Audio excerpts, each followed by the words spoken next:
You're watching The Experience, Comic Culture and Sales, streaming live daily to Facebook, YouTube, Twitch, and Twitter. You know what the weird thing is about Christmas carols? Most songs you could just do a dramatic reading of and it would make sense. Most. But when it comes to Christmas carols, it doesn't work as well. You get that big deep voice and it's, "Come, they told me.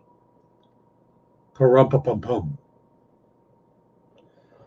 A newborn king to see. Pa-rum-pa-pum-pum." What exactly is a pa-rum-pa-pum-pum? I know it's supposed to be the sound of the drum, but it doesn't really work as a song lyric. But then again, there's a lot of song lyrics that don't work, like "Humma da baby da zee da boo da humma da baby da zee da bop." That's just really scat. But yeah, Christmas carols don't work as dramatic readings. Maybe it's time for better Christmas carols. I like the one from Guardians of the Galaxy Holiday Special. It's, I don't know what Christmas is, but because Christmas time is here. That one's pretty cool. As Mrs. Claus working the pole and wanting to kill Santa, and the elves trying to gouge out his eyes, and the true spirit of Christmas. Stay tuned for the Dan Wickline Show.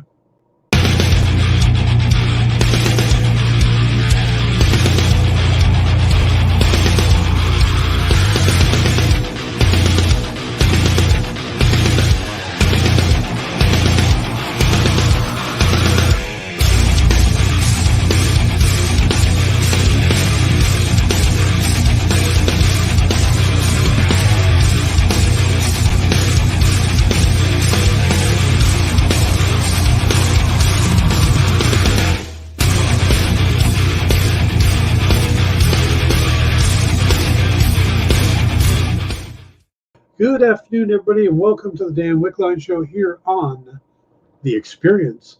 We are going to be talking about some of the things on the news. There's more DC drama. Every day there seems to be more DC drama. Hey, Cool. Hey, Ed. Good to see you guys. Morgan Freeman could pull it off. True. Morgan Freeman could read the phone book and get away with it. That would be interesting. Yeah, there's more DC news, and it just seems like every day there's DC news. But there's this new thing basically now. Whenever there's some DC news, what you have to do is you have to read the news, no matter who the site is. And then you got to take it with a grain of salt, because if it's a legit site is one thing. Basically, if it's, "We've got this covered," which they never do, then you could just read it and go, "Yeah, that's a lie. Why read it?" But there's a lot of reports coming out of like Variety and the Hollywood Reporter and Deadline. And these are the sites that we always count on as being reliable. And now they're the ones being in question, because you see a report on there and then you go over to Twitter and take a look at James Gunn's feed, and he comes up going, "No, it's not that at all." So it really has changed a lot. It's when you have somebody running a studio that is more than happy to jump on social media and set the record straight. It's kind of strange, but we'll get all into that and the news and stuff. JD says, "I heard Will Smith on a morning radio show once do a dramatic reading of Mbop." We out here in LA, I know JD's in LA, but I don't think he's been here that long. We have on K-Rock, we used to have on the Kevin and Bean show, they had a guy called Shakespeare Man. And Shakespeare Man would come in and do a dramatic Shakespearean reading of song lyrics. And he would do various songs. And they would also do a holiday special. They would do a holiday album. And it was pretty big. I mean, South Park debuted technically on a Kevin and Bean Christmas album. They did a song with Cartman singing "Oh Holy Night," and Kyle was given a cattle prod by Mr. Garrison, and anytime Cartman forgot the lyrics, Kyle could hit him with the cattle prod. And the problem, and at one point he's like, "Oh holy night, oh filled with precious," and he gets hit by the cattle prod, and then suddenly his voice becomes operatic, and he's like, "Whoa, on your knees," and everyone's like, "Wow." Well, the weird thing is we had no reference for South Park at that point. It was just a bunch of kids and a teacher in our mind when this album came out. So it seemed like real. It didn't seem like it was a comedy bit. It was just kind of freaky that this teacher gave this kids a cattle prod. So that was the introduction to South Park. But they had this guy, Shakespeare Man, who would come on and read things. But for Christmas, they did a baking recipe. And it was for fruitcake coconnier, which I've never quite figured out what that is. But to hear it said, fruitcake coconnier, was pretty funny. Ed says, Theo, at the end, the teacher tells him to sing in French, and Cartman yells, "What?" Yep. God. But yeah, so that was our introduction to South Park, was this Kevin. I mean, there's also a Ralph Garman, who is probably more famous now for being a sidekick to Kevin Smith. He was on there, and he did a Sinatra imitation called "Christmas Isn't Christmas When You're Dead." So yeah, they had some pretty interesting Christmas albums for a long time. All right.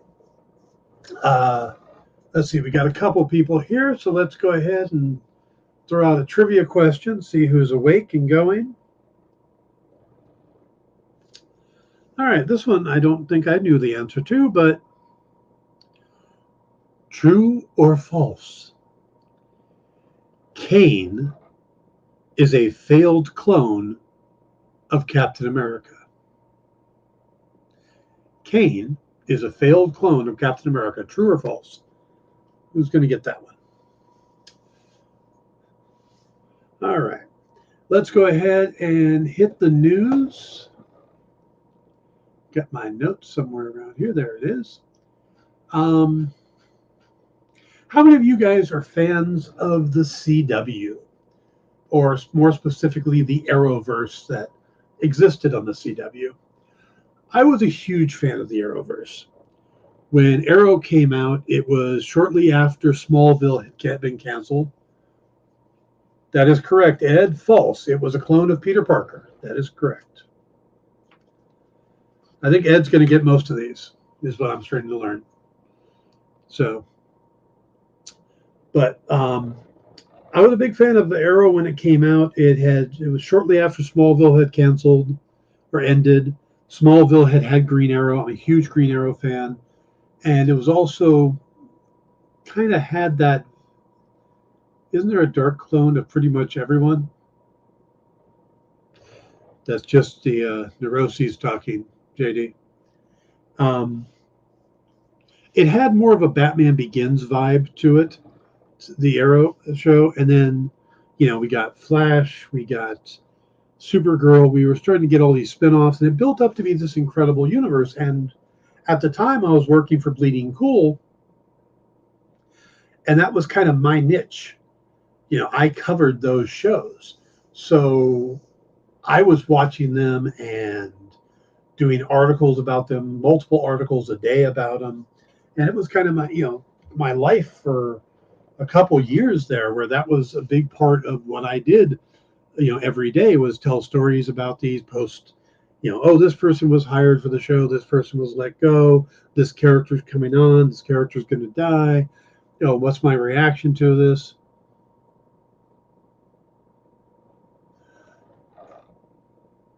Oh no, Ed, I want you to play. That's the whole point. So Arrowverse was big for me, but I got to admit that I stopped. When I no longer worked for Bleeding Cool and I could just watch them for fun, is when the shows started, I don't want to say deteriorating, but they just started ending. I watched through Crisis. I watched the death of Oliver Queen, and I finished off Black Lightning. And I never went back and finished watching the final season of Supergirl or the end of what I don't know what they've done with the Flash. I know that's coming to an end. Supergirl has ended. Legends of Tomorrow has ended. And I know they did the spin-off series of Superman and Lois, which gets great reviews. People seem to love the show. But I just couldn't get into that because, and I don't know if it's that Arrow was over and Green Arrow is my favorite DC character, or if at that point it just felt like a good stepping away point. But I stopped watching then, you know?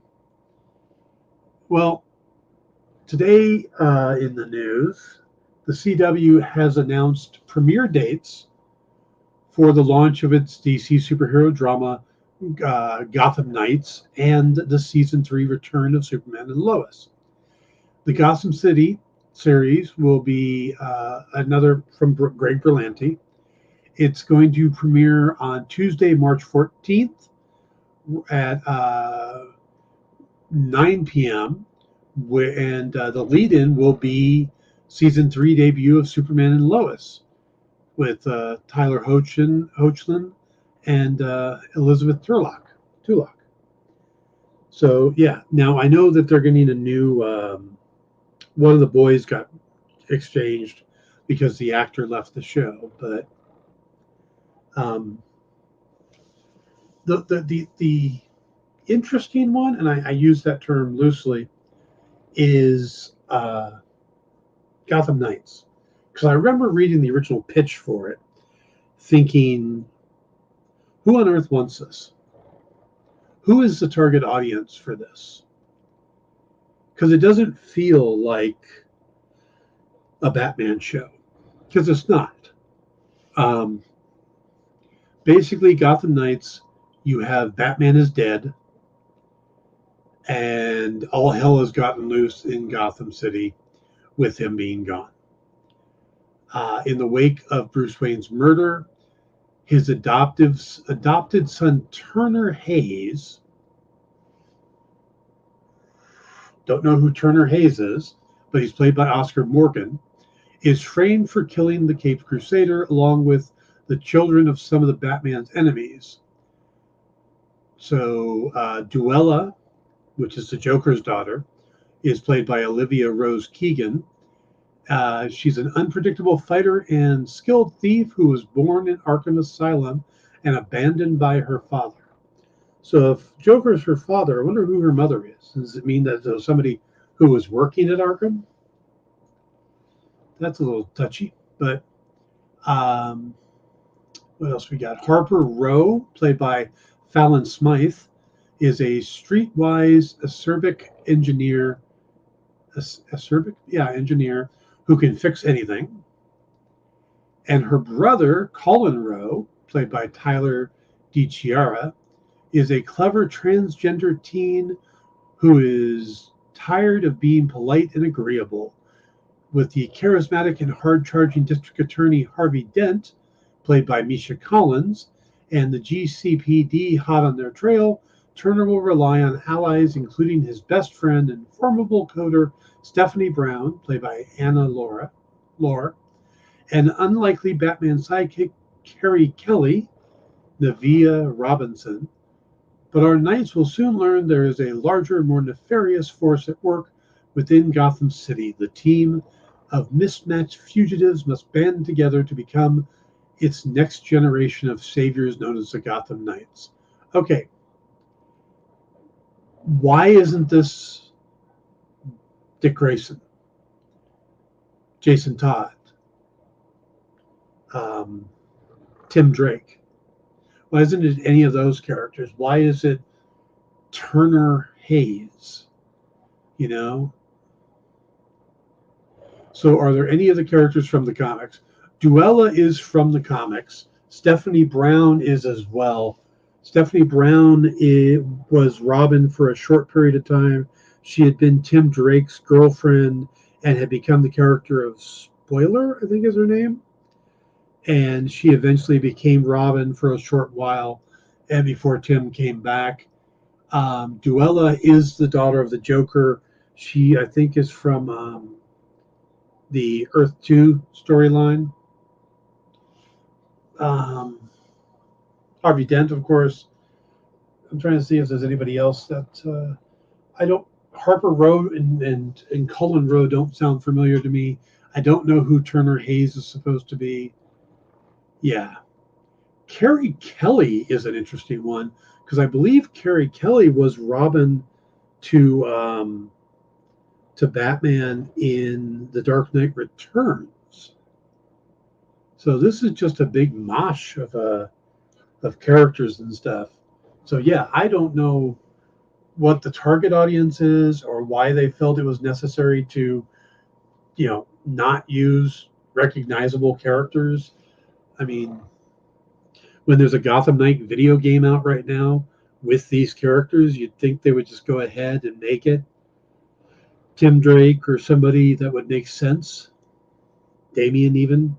But nope, they're making stuff up. So maybe they couldn't touch certain things because of Titans on HBO Max. They can't use Robin or Nightwing because both of those are currently in play. I don't know.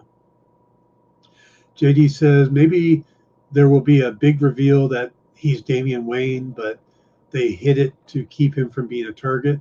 Maybe. Hey Ken, how you doing? Good to see you.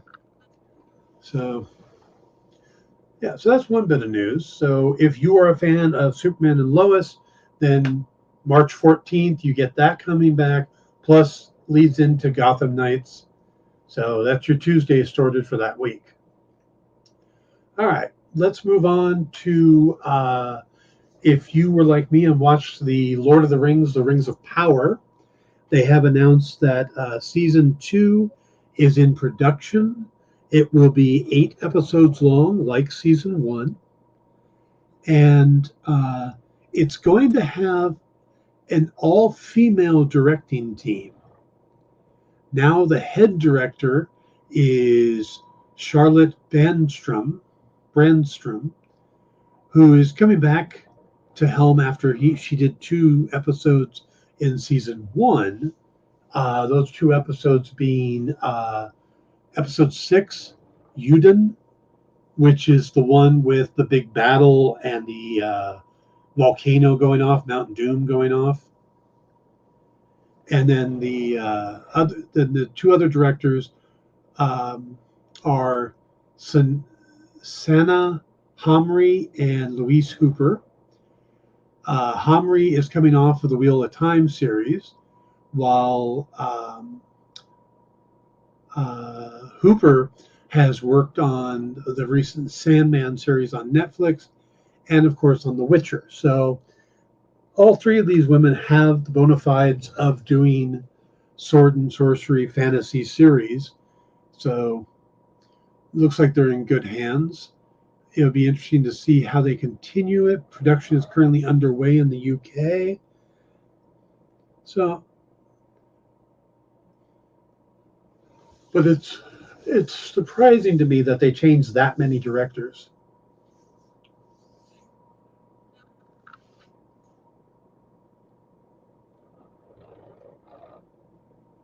Huh. Okay. What other news we got? Well, we have some Deadpool news. Deadpool 3 director Sean Levy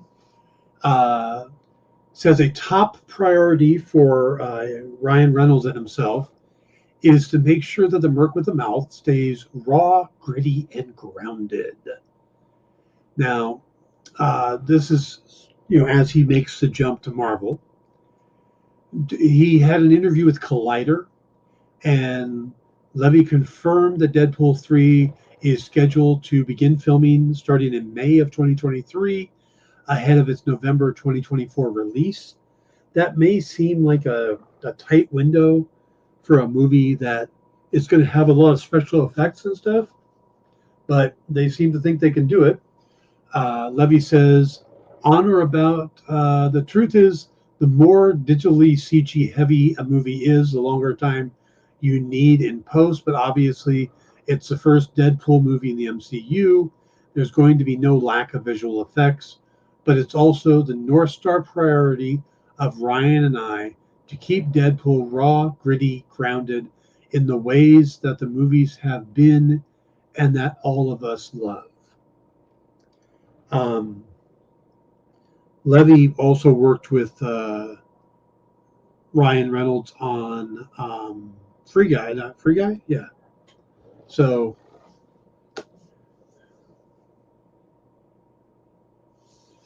yeah. Now, also in the interview, Levy once again affirmed that Deadpool 3 would maintain the franchise's adult-oriented tone, the graphic violence, and it's by saying, we are writing, rewriting, developing, prepping Deadpool every day now. It is such a blast to laugh every day. It's so delicious to hear and write and come up with these scenes where people are just talking foul and the violence is in your face and hardcore. And it's very much a Deadpool movie. And it has Logan in it and it has Wolverine in it. It's too fun. I'm having so much fun and I haven't even hit the shooting floor yet. I have to say, Deadpool, they're developing a Deadpool movie is one of the most fun creative experiences of my life because it's not just that it's R-rated, it's that it's so filled with self-awareness, and that makes in writing very, very fun in a way that is unique to that franchise. So that's an interesting take on that. I haven't heard a lot of people talking about how Deadpool kind of knowing that he's in a movie, knowing, breaking the fourth wall and stuff, really, changes the way you work on a project. It's not just an added feature or bonus you need to work in. It changes the way you look at the plot and the story and everything else. So that's kind of interesting. I hadn't thought about it that way. So, all right. Let's do another trivia question, and then we'll go to break and come back and see if you guys got the answer. So the question is, this is an easy one. Dr. Michael Morbius transforms into what kind of supernatural creature? We'll be right back after this. Go follow the experience on TikTok at @the_EXP1 or scan the QR code on the screen. Our TikTok is like everywhere else we are, except you only have to deal with us for a minute. Seems like a win-win to me.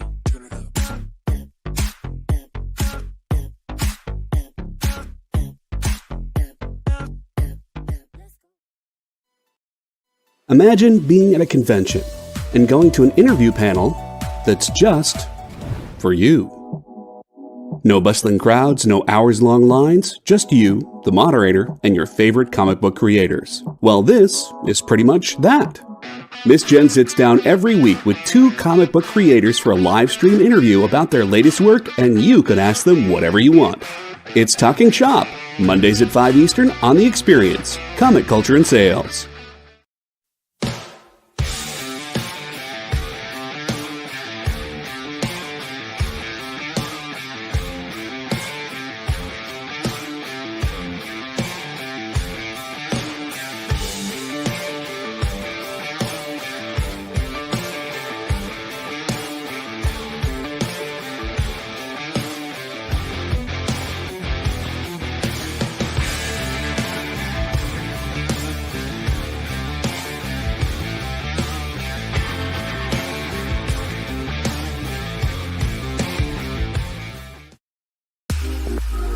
You know how when you go to Comic-Con, after Comic-Con, you go to the hotel bar, and there's a whole bunch of people playing music and dancing, and you've got Pikachu and Lara Croft Tomb Raider doing the cha-cha slide just down from Deadpool and Batman and Wonder Woman? That's every Saturday night over on the Experience Twitch channel. Join Taji Beats for the EXP Dance Party, exclusively on Twitch, twitch.tv/the_EXP.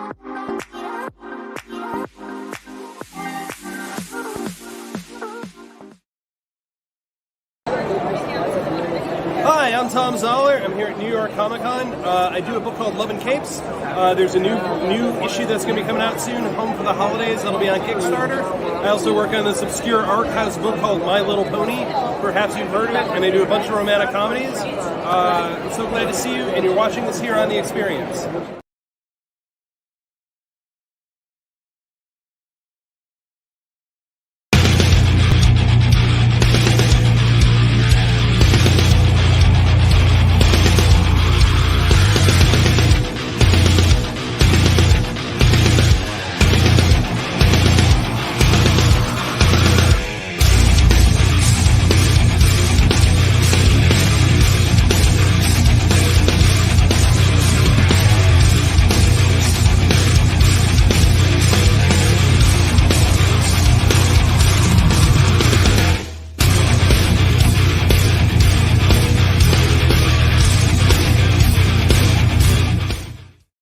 Hey everybody, welcome back to the Dan Wickline Show here on The Experience.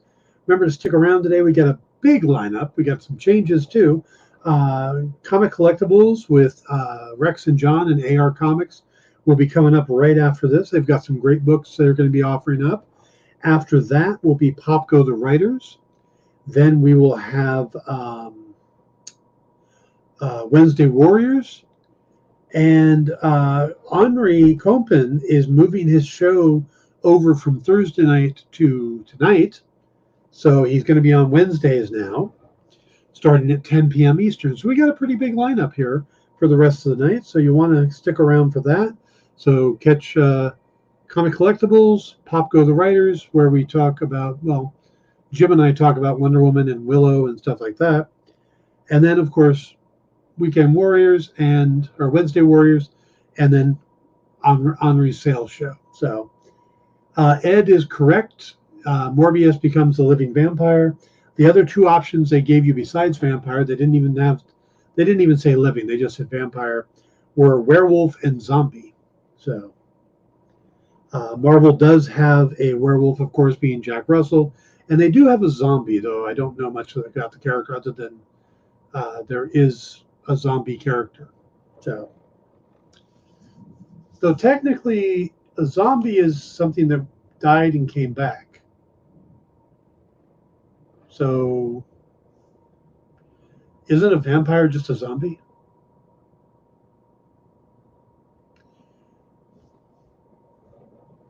Actually, I got in trouble in in Phoenix one time.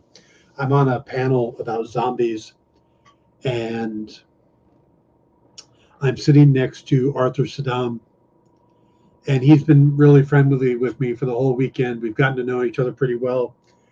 And somebody asked about zombies and stuff. And I said, well, you really got to think about it. The definite, or what's better, a zombie or a vampire?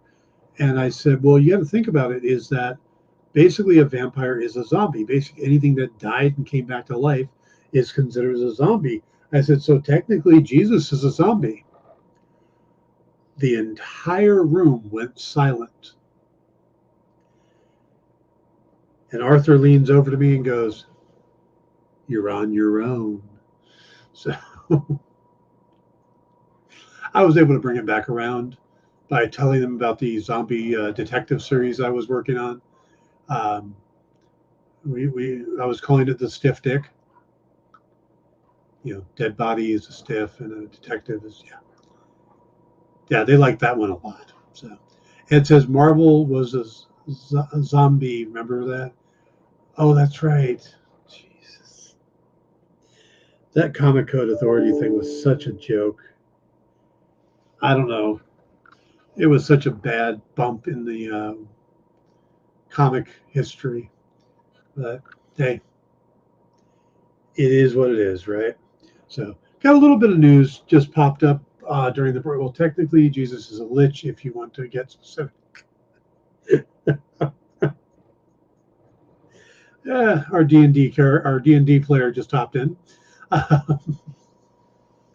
So, yesterday we found out that certain shows are going to be leaving HBO Max.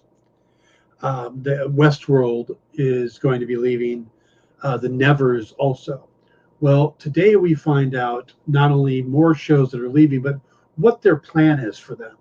Also leaving the show are going to be Raised by Wolves, or leaving HBO Max.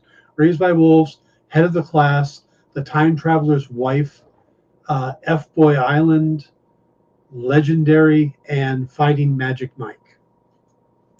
Now, the reason these shows are leaving is A, they're not actively in production. They're all shows that have been canceled. But what they're doing is they're basically aggressively moving into the free streaming platform service. The fast space is what they call it. So what they're going to do is they're going to package these things up, these shows that are no longer producing new episodes, and they're going to sell them to these third-party companies to show on their free streaming services, which I guess they're ad-based. I don't know much about them yet, but so we can see that HBO Max and through them Warner Brothers is still trying very hard to make back money. They're doing a lot of things that I don't think they would normally do if they weren't trying to pay down debt. Canceling certain things. I don't think they would have would they have canceled Batgirl? That's a tough one. They canceled Batgirl because they could do a write-off on it within the first year of the buyout that they wouldn't be able to do later on.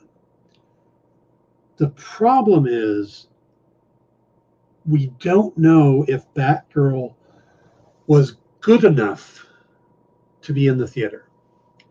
If it made more sense to kill it because they didn't think they would make that much money off of it, and they could get more money back by killing it, because then you don't pay for promoting or any of that stuff and finish production. They could just cut it off at that point. So, it's going to be this endless debate now about whether or not Batgirl was this great movie or if it was trash. And anytime you have that, it's like, people out there who say David Ayer's cut of the Suicide Squad would be spectacular compared to what we ended up with. No, you don't know that.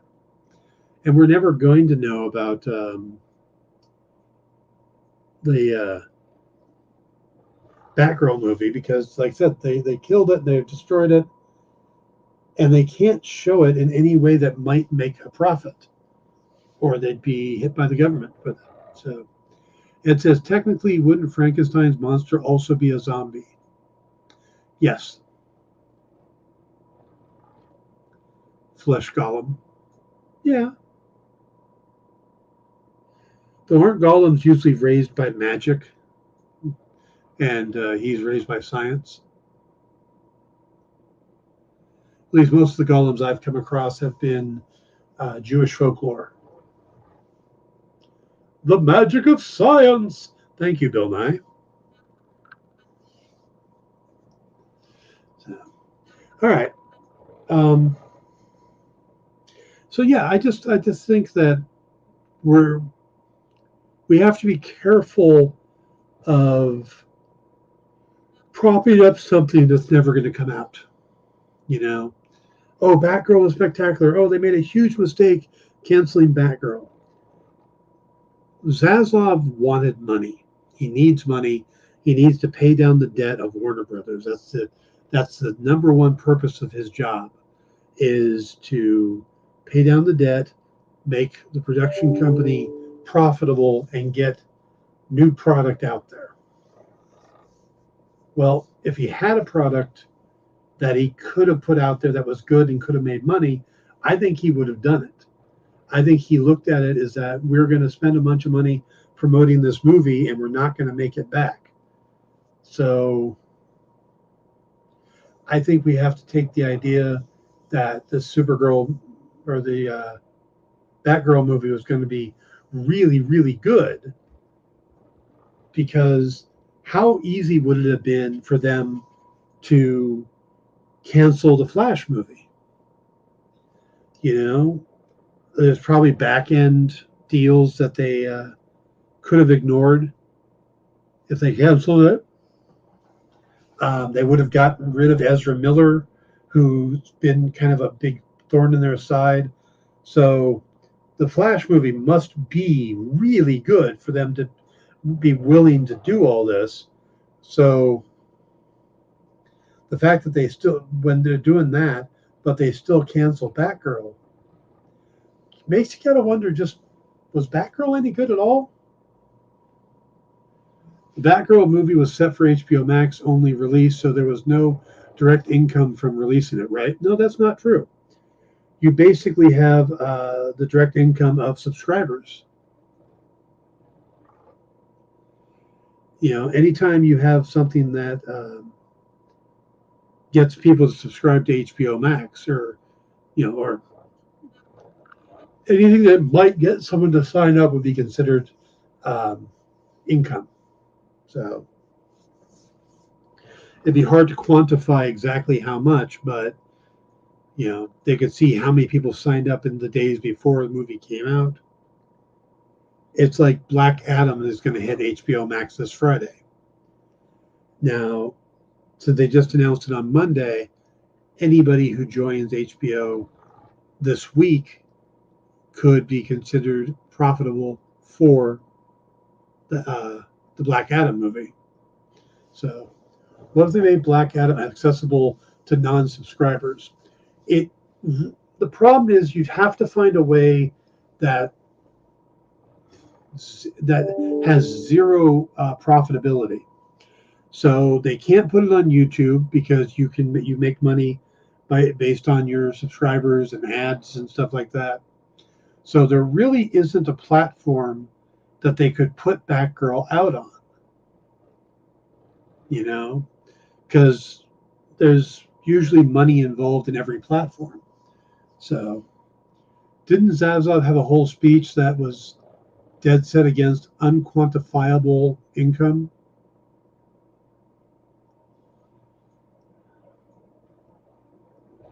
Something like that, yeah. Yeah, I mean, he's a numbers guy. He's the bottom line numbers guy. So, yeah, it's hard to say for sure, but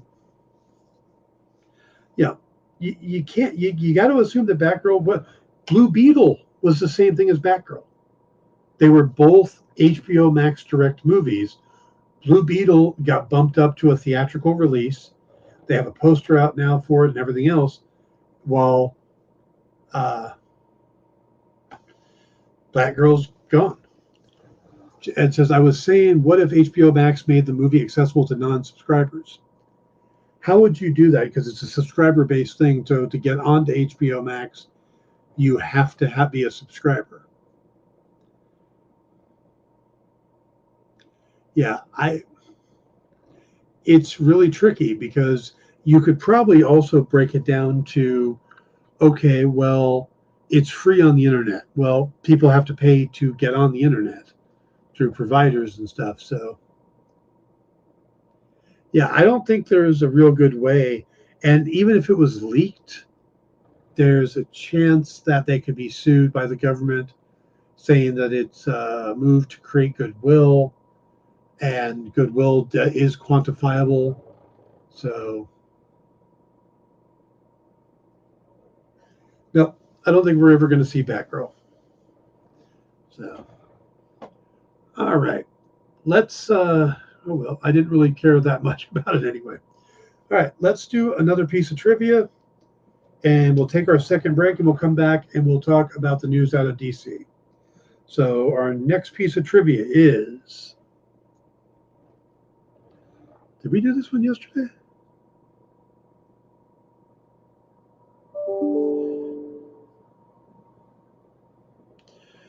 True or false? Power Man was a member of Captain America's side in the battle over superhuman registration.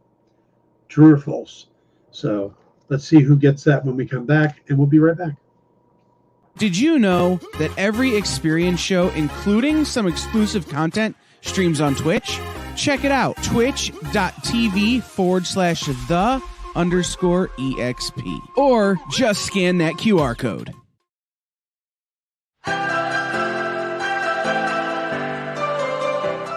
This is The Experience.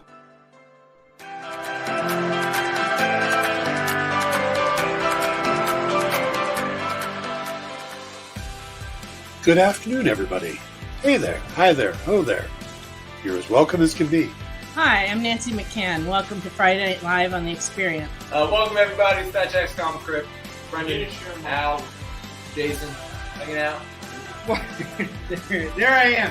Welcome back to Kicking It with Henry, folks. I am your host, Henry Copeland. It's great to be here with you guys. So we are going to talk about books that are in stores this week. Hi, everybody, and welcome to Mishmash. Hello, and welcome to the Black Comics Universe, presented by Peep Game Comics. And you gotta love it that the first people in the minute to skim it are creators. Up, everybody! Welcome to another Wednesday Warriors. My name is Joey Galvez, and this is my pal Ambrosia. Hey, everybody! Welcome to Space Cadet. Hey! What's up? Welcome, everyone, for another episode of I Must Ask You a Question. Hi, everybody, welcome to Nerd News Now. Hey, this is Rex. Welcome to Comic Collectibles. Hey, hello, all you happy people. Welcome to the Dan Wickline Show. Hi, everybody, and welcome. This is the crazy show that we do on Thursdays called What's in the Box? What's in the box? Comic culture and sales.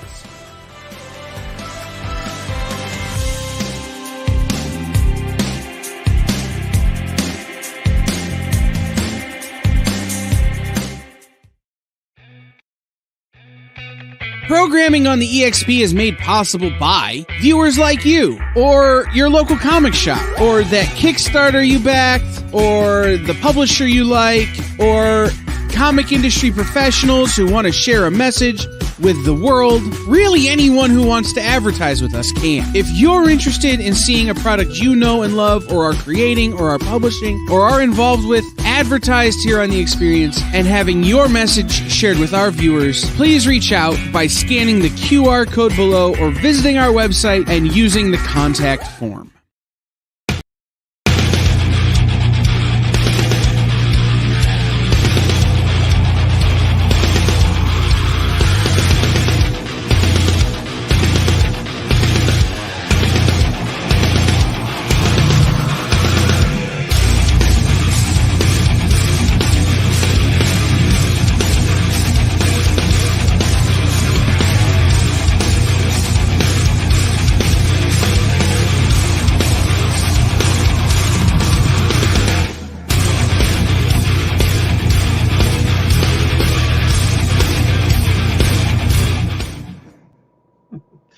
Welcome back, everybody, to the Dan Wickline Show here on The Experience. Yes, Ed, I did say Power Man, not Wonder Man.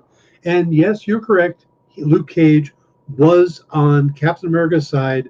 He was against the Superhuman Registration Act. So, you're doing great on these, Ed. You really are. So we will continue with those tomorrow. All right, so let's talk about the news that came out today. And we've already had some reaction to the news, and this is what's getting weird, is the news that came out is from Variety. And Variety is one of those sites that you kind of consider it to be gospel in a sense. You know, Variety has it and you go, okay, there's some credibility to it. Variety, Deadline, The Hollywood Reporter.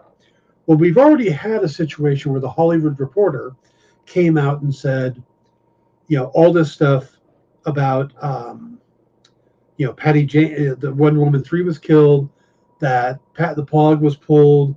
Patty Jenkins was not given an opportunity to change things. And then also that there was going to be a clean slate. They were going to get rid of all of them. And James Gunn, of course, has come out and said some of that's true, but some of it's not true. And some of it we don't even know if it's true yet because we haven't finished our job yet. So that suddenly gives the Hollywood Reporter kind of a bad, mark against them. That's like, well, wait a minute.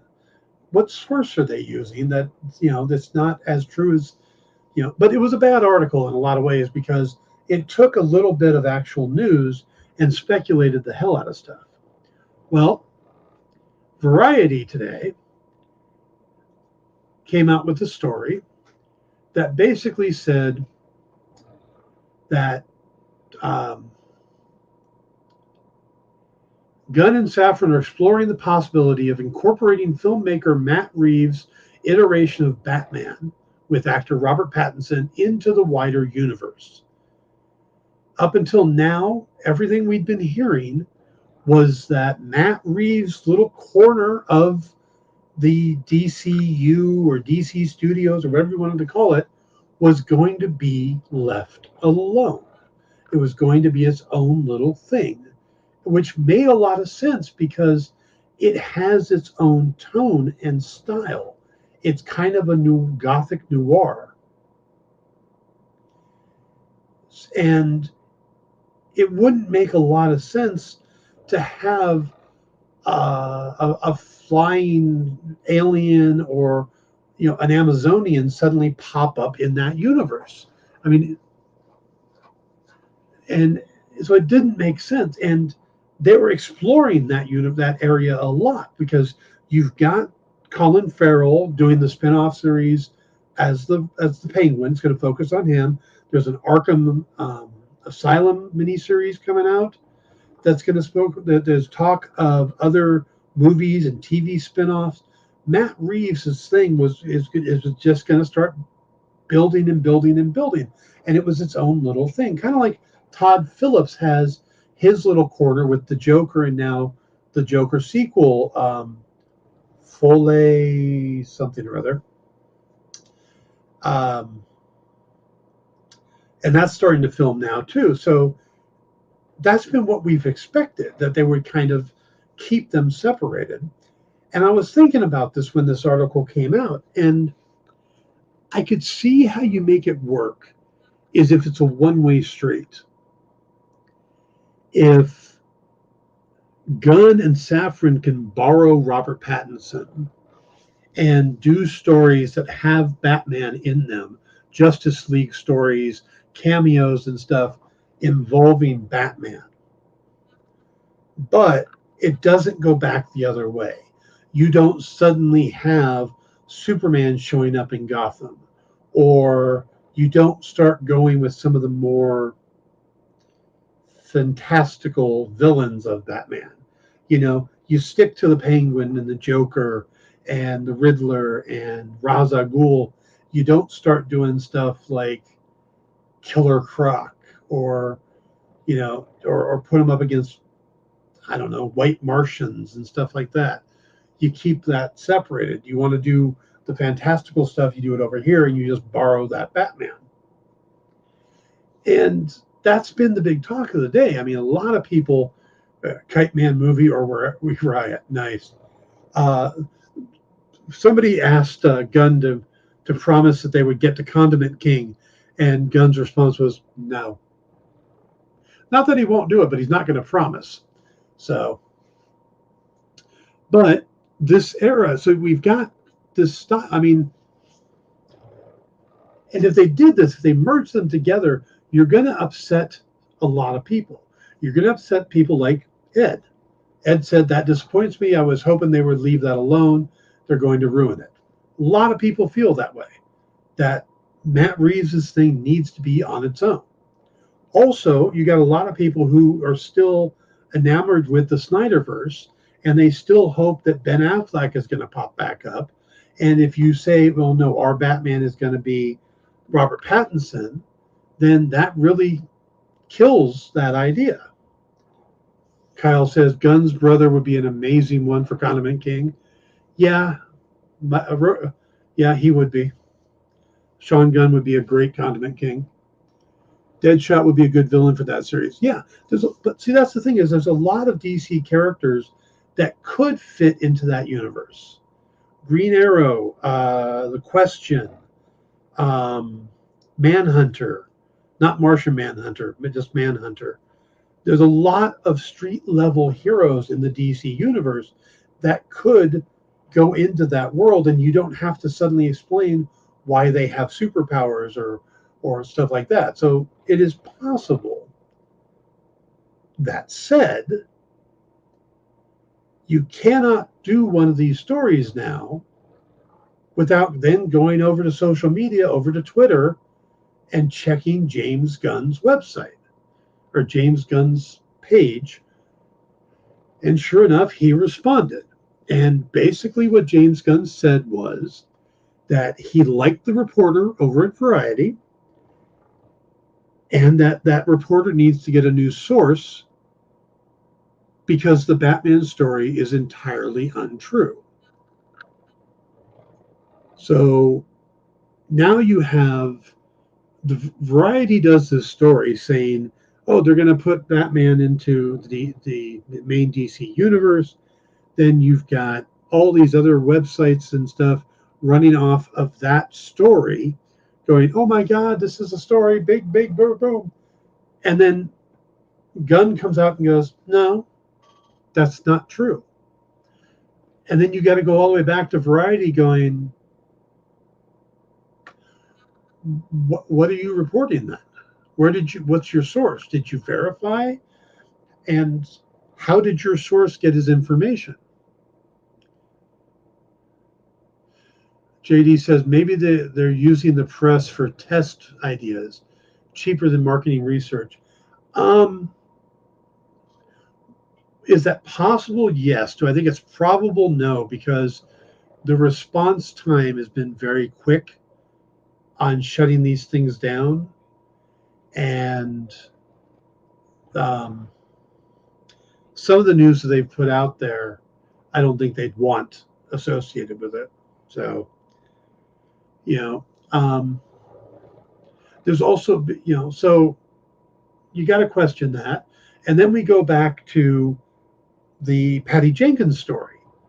It came out that Wonder Woman 3 is going to get canceled, and it sounded like Warner Brothers had told her, no, we don't like this, go away.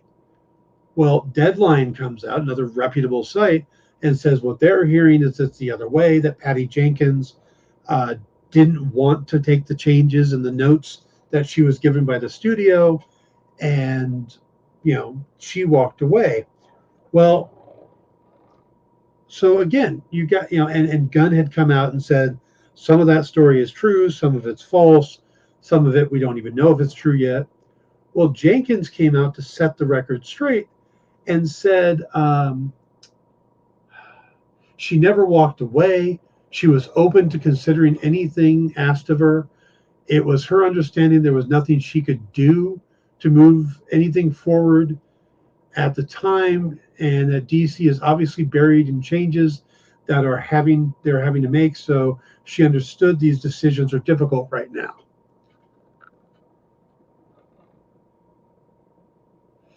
Kyle says, I just saw the estimated content write-off numbers for WB Discovery. Holy cow. Interesting. So again, she came out and disputed what Deadline was reporting, which was disputing what was written by the Hollywood Reporter. And then James Gunn comes out and says, I can attest that all of Peter and my interactions with you, Jenkins, were only pleasant and professional. So that's completely changes it. She also stated that she still wishes to move forward with Gal Gadot on Wonder Woman 3. And she said that she is still working on Star Wars Rogue Squadron, that it's an active production, that it had been taken off schedule and put on hold while she was starting to work on Wonder Woman 3 because it wasn't sure how long it would take. but now that she's off of it, that they're moving forward with Rogue Squadron. Again, all of that stuff contradicts what's been being said. And the bottom line is that I think the scoopers are rushing out there trying to get this information, and the people around the sources are trying to give them that information, but the information isn't ready yet. Gunn and Safran have walked into a mess, and they're still figuring it out. They have two successful franchises, the Joker and the Batman, that have nothing to do with the rest of the DCU so far. You have 4 films slated to come out next year. Shazam! Fury of the Gods in March, The Flash in June, Blue Beetle in August, and Aquaman the Lost Kingdom in December. And there's also a second season of Peacemaker. Now, you factor all these things in, and they're basically doing this tightrope walk, trying to figure out what is good and worth keeping, what they need to get rid of. Do they do an entire reboot? But if they do a reboot, then what goes on with all of these movies coming out? Do you tell fans, oh, we're going to start over as soon as these movies are done, even though they don't wrap anything up? Ed says, you know what this reminds me of, Dan? When all the hate reviews for the She-Hulk episode 9 came out. Came out 9 hours before it aired. Yeah. Rogue Squadron is about a group of X-Wing pilots.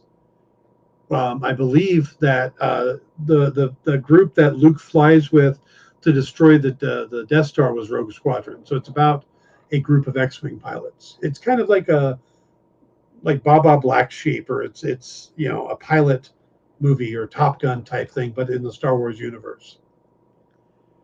Yeah. So they can't even use the Flash to do kind of an identity crisis or a Crisis on Infinite Earths reboot, because there's still 2 movies afterwards that are on the slate.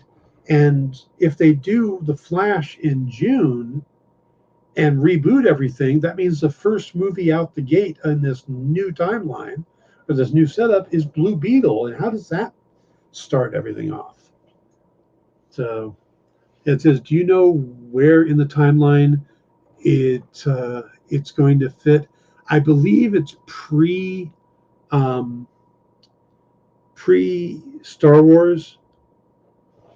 So kind of Rogue One era, but I can't say that for sure. I know there's a series of novels about Rogue Squadron, but I'm not sure exactly where they take place.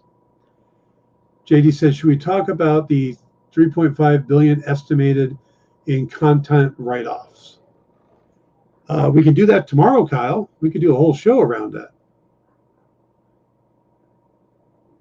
If you want to join me tomorrow, Kyle, we could bring that up. But send me the link to the article. I'll be here.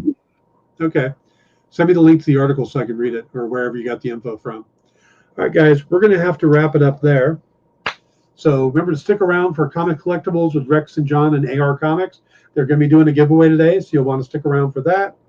And then Wednesday Warriors, and of course, Pop Go the Writers, then Wednesday Warriors, and then Kicking It with Henri comes on later tonight.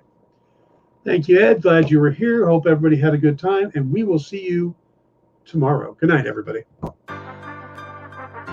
Do you remember what it was like when you were a little kid and you got a letter in the mail? Now imagine that letter was filled with information about your favorite shows, pop culture questions, links to things you're going to want to see later, and even sneak peeks at upcoming programming here on The Experience. That's what the EXP mailing list is. Every week, we send you sneak peeks, information, and all of the relevant links for all of the shows you want to see. Sign up now on our website or scan the QR code that's on your screen right now.